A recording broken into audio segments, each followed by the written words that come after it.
ಬಂಟ್ವಾಳ ತಾಲೂಕಿನ ಮಂಚಿ ಬೊಲ್ಪು ಕಲಾ ತಂಡದ 25ನೇ ವಾರ್ಷಿಕೋತ್ಸವ ಹಾಗೂ ಜಿಲ್ಲಾ ರಾಜ್ಯೋತ್ಸವ ಪ್ರಶಸ್ತಿ ಪುರಸ್ಕೃತರಾದ ದಿವಂಗತ ಕೊರಗಪ್ಪ ತಿಂಗಾರಕೋಡಿ ಅವರ 2ನೇ ವರ್ಷದ ಸಂಸ್ಕರಣಾ ಕಾರ್ಯಕ್ರಮವು ಮೇ 4ರಂದು ಮಂಚಿ ಶ್ರೀ ಅರಸು ಕುರಿಯಾಡಿತ್ತಾಯ ಮೂವರು ದೈವಂಗಳ ಮಾಡದ ವಠಾರದಲ್ಲಿ ನಡೆಯಲಿದೆ ಎಂದು ಕಲಾ ತಂಡದ ಸಂಚಾಲಕ ಎಂಡಿ ಮಂಚಿ ತಿಳಿಸಿದ್ದಾರೆ.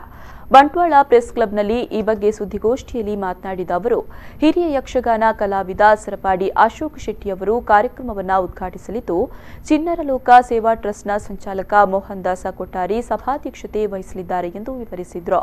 ಹಲವಾರು ಗಣ್ಯರು ಅತಿಥಿಗಳಾಗಿ ಭಾಗವಹಿಸಲಿದ್ದು, ಈ ಸಂದರ್ಭದಲ್ಲಿ ಸಾಧಕರಾದ ಯಕ್ಷಧ್ರುವ ಪಟ್ಲ ಸತೀಶ್ ಶೆಟ್ಟಿ, ರವಿಕುಮಾರ್ ಮಂಚಿ, ಪುನೀತ್ ಬೋಳಿಯಾರ್, ಆನಂದ ತಾಮರಾಜಿ ಅವರನ್ನು ಸನ್ಮಾನಿಸಲಾಗುತ್ತೆ.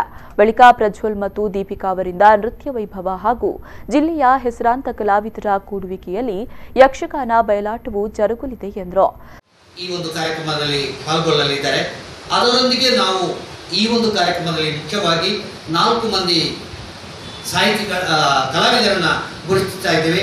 ಯಕ್ಷಧ್ರುವ ಪಟ್ಲ ಶ್ರೀಯುತ ಸತೀಶ್ ಶೆಟ್ಟಿ ಪಟ್ಲ ಇವರನ್ನ, ಶ್ರೀ ರವಿಕುಮಾರ್ ಮಂಚಿ ಖ್ಯಾತ ಭಾಗವತರು, ಹಾಗೆಯೇ ಪುನೀತ್ ಬೋಳಿಯಾರ್ ಇವರು ಕೂಡ ಅವರು ಯಕ್ಷಗಾನ ಕಲಾವಿದರು, ಮತ್ತು ಶ್ರೀಯುತ ಆನಂದ ತಾಮರಾಜೆ ನಮ್ಮ ಬೊಲ್ಪು ಕಲಾತಂಡ ಹಿರಿಯ ಒಬ್ಬ ಕಲಾವಿದ, ಇವರನ್ನ ನಾವು ಈ ಸಂದರ್ಭದಲ್ಲಿ ಸನ್ಮಾನಿಸ್ತಾ ಇದ್ದೇವೆ.